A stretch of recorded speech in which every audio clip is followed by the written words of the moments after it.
Joining me now here on set is Shawn VanDiver, founder and president of Afghan EVAC, a coalition of organizations helping helping to resettle Afghan refugees here in the U.S. Shawn, we appreciate you coming in to help us understand what's going on here. Can you put this executive order in real terms for folks, what it actually means? What does it mean for Afghan refugees who worked alongside U.S. service members? Sure. Thank you so much for having me on today. And look, I can put it into lots of different real terms, right? It means that a buddy of mine who is a active duty U.S. service member, his sister can't come here.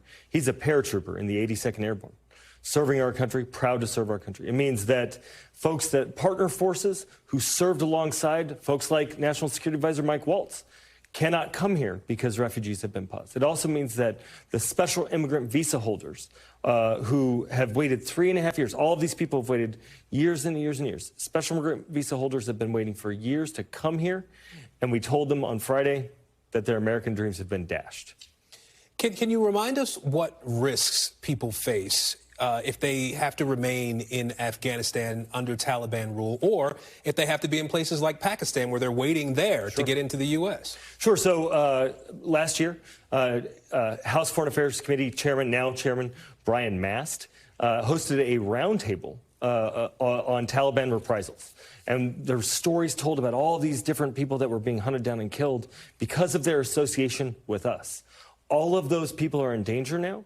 And now Chairman Mast is in a position to do something about it, and we know that he cares about this. So we think, actually, that this was a mistake. We believe that this was unintended consequences of these broad sweeping orders. We wrote a letter before the administration took over warning of this, but, you know, in a new administration, there's lots of growing pains. So we hope that National Security Advisor Waltz, Chairman Mast, and a litany of other Republicans who have made very clear their feelings about how the withdrawal went and how we must stand by our Afghan allies. We hope that they'll be calling President Trump and letting him know how important it is that we get this right. Well, you are here in Washington. Have you been able to have any discussions with folks at the White House, with lawmakers on the Hill? Have you been able to send a message? What is your message for policymakers? Listen, we've been meeting with folks on the Hill. We've been meeting with folks in the administration, on the outskirts of the administration, making sure that everybody who can influence President Trump and Secretary Rubio know that we need them both to take action. On the aid pause, which has resulted in things like we had to construct a diaper underground railroad because the U.S. government made the provider at a U.S. government facility in Qatar stop distributing diapers. We had to essentially create an aid underground railroad, which we hadn't had to do since August 2021. What we want from the president is a exemption for Afghan relocation work for the U.S. RAP aid pause. What Secretary Rubio could do today is exempt Afghans from this aid pause, both platform operations in third countries around the world, which is allowing SIVs and refugees to come here, as well as the resettlement and placement. So people who are arriving in our country, they should be able to get resettlement benefits and get housing and jobs and school. They can't now because of all of this. I want to play something that Vice President Vance said yesterday about the refugee program. Listen, watch this.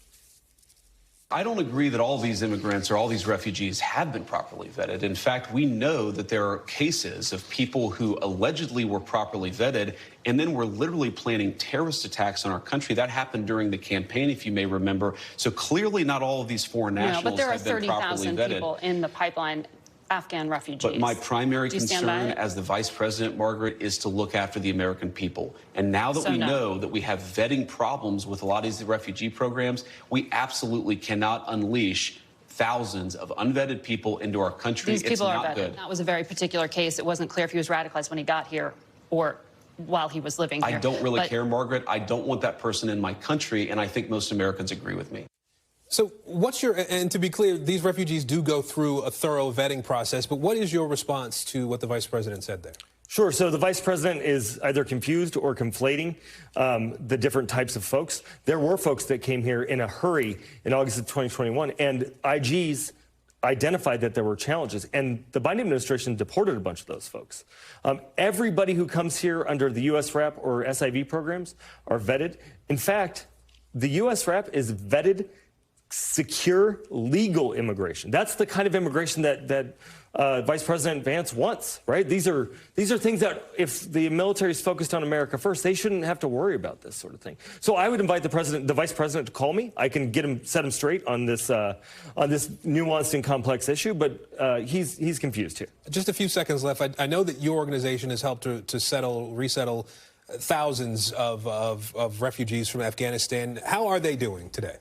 They're terrible. People are panicking that their families are going to get to come here. On 2 Fridays ago, I got to see what was probably one of the last family reunifications, and we hope that we'll get started again soon. But I got to see a man reunify with his 3.5-year-old son after 3.5 years. Can you believe it? The weight of that baby on him, he was delighted to see him, but the reality is people are worried that they're not going to be able to get to the American dream that we promised them, and we owe it to our national security to deliver on the promises that we make, and our promises cannot be conditional or temporary. They have to be real. All right, Shawn VanDiver from Afghan Evac, we appreciate you being here today. Thank you. Thanks so much.